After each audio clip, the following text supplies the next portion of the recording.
The 11th annual Burnell School Road Race, which took place on Sunday, October 21st, was marked by two exciting finishes. In the girls' 1 mile event, Rachel Gallagher and Jennifer Faniff, both of Williams School, ran neck and neck down the final straightaway, with Gallagher finally pulling away to a 4-second victory, 7 minutes 11 seconds to 7 minutes 15 seconds. Gallagher's win marked a major step up from last year's 6th place finish, while Faniff improved from a 20th place finish in 1989. Here are the top 10 girls, followed by the top 3 in each age group.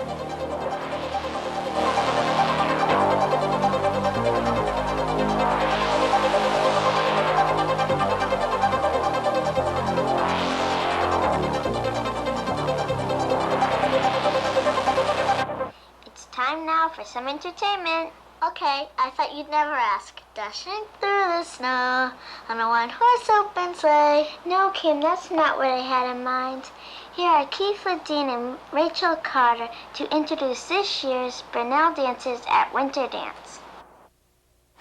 Hi, Rachel. Did you enjoy the Winterdance last night? Yeah, I thought it was really a really good experience to dance with the college students. I did too. I liked some of the dances.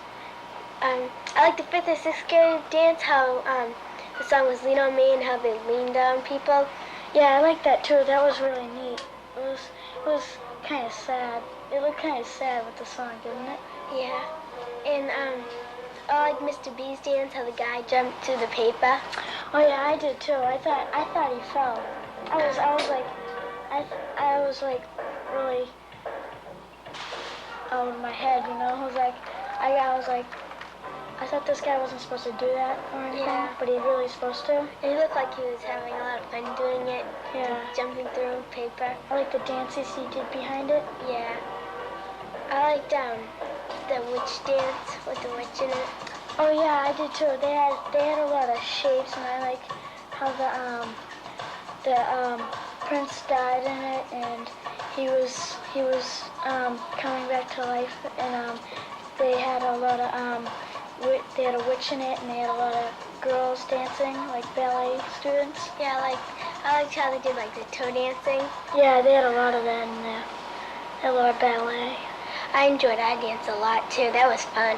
Oh yeah, I did too. I mean, it only took us about 3 or 4 weeks to learn it, right? Yeah. And Mr. B wasn't too hard on us.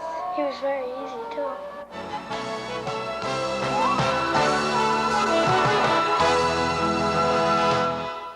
If you or anyone you know has been watching the news lately, you should know that we have soldiers in Saudi Arabia.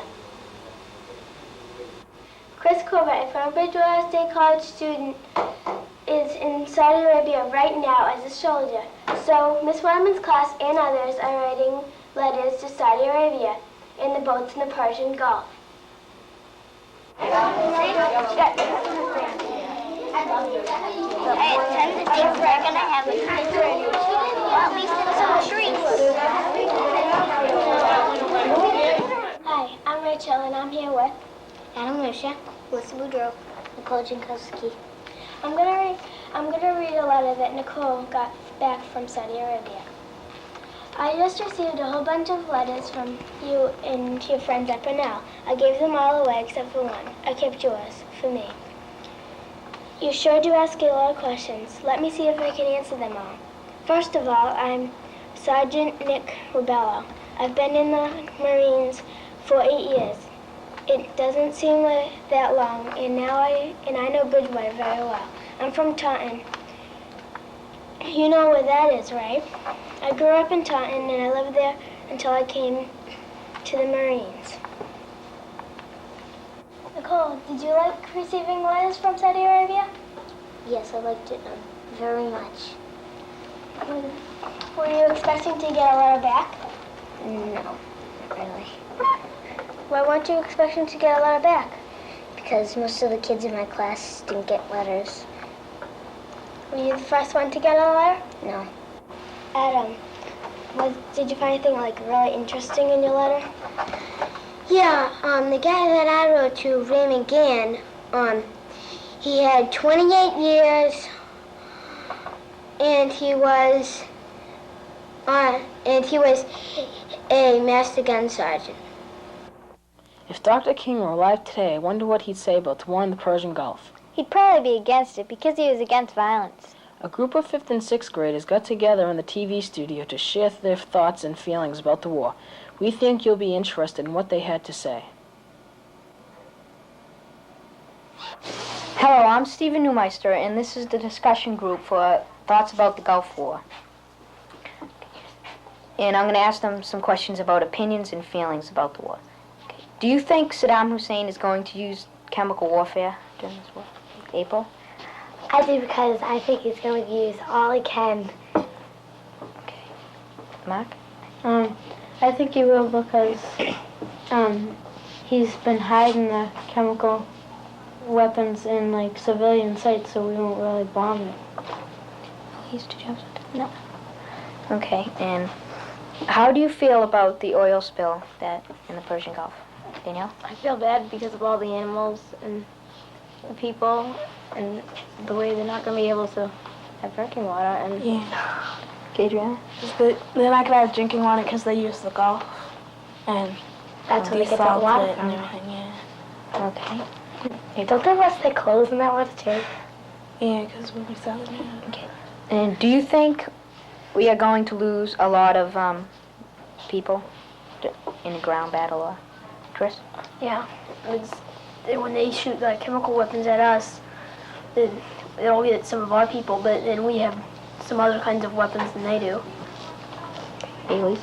Well, most of the wars, like the other wars that happened, most of them died, but also some committed suicide. But I think a lot of people will die. And here's Danielle Boudreau and Kristen Canterbury to find out what you think about a very serious subject. Did you know that 3 times the amount of people in Brockton die of smoking each year?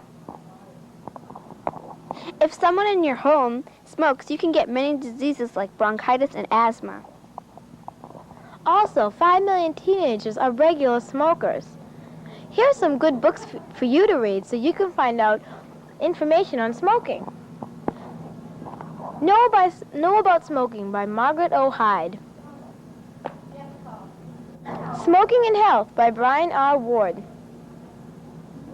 Tobacco, What It Is, What It Does by Judith S. Seix. Smoking by Sherry Sinnett. We came to the Burnell School Library to ask some kids some questions about smoking. I'm here with Greg. And how do you feel about smoking? I feel that people should not do it around other people, and it's bad for your lungs. So, Would you ever try smoking? Why not? I wouldn't try, because if like I tried it a couple times and I get addicted to it and I keep smoking, and then really get, like, it'd really be bad and I get all kinds of lung cancer and stuff. If one of your friends smoked, how would you feel? Would you still hang around with them? I would probably still hang around with them, but I'd just tell them if they wanted to be my friend, then they just wouldn't get me involved with smoking and stuff. If one of your friends smoked, how would you feel? Would you still hang around with them? No, I wouldn't, because they're going to probably ruin their health and die. Do you know what effect smoking has on you? Yeah, it gives you lung cancer and a lot of other stuff. Do you think smoking is cool? No, Why not? because nobody should be smoking. It kills people. How do you feel about people smoking around you? Would you stay in the room? Yeah, most of my family smokes, so I have to get used to it. Do you think smoking is cool? No. Why? I really don't think it's cool to be killing yourself. Thank you for letting me interview you. I don't know about you, but I was glad to see so many kids saying they'll never smoke. We really hope it's something you'll never do, too. There are lots of dangerous things in the world that we kids will have to make decisions about. For kids, the war in the Persian Gulf was our first experience with our country being at war. And we hope it'll be our last. Last month on Big Best, you saw a panel discussion by 5th and 6th graders on the war, and we showed you an art exhibit with our paintings about the war. The Boston Sunday Globe was also interested in our exhibit, and they interviewed Mr. Crow and several students for a major story. Now that the exhibit is just a memory, we've asked Mr. Crow to help us take one last look back. Hi, my name is Joe Ladine. Mine's Amanda Wood. And this is our art teacher, Mr. Crow. Mr. Crow, about how many people showed up at the opening of the art gallery? Well, we had about 300 cookies eaten. And so I think, I estimate about 150 people, and I think some people ate more than their share of two, but we had a great opening, we had a good turnout. What was it about? Well, it was about several things. Every first grader showed a color mixing painting, starting from very elementary color mixing exercises and working towards very complicated color mixing concepts.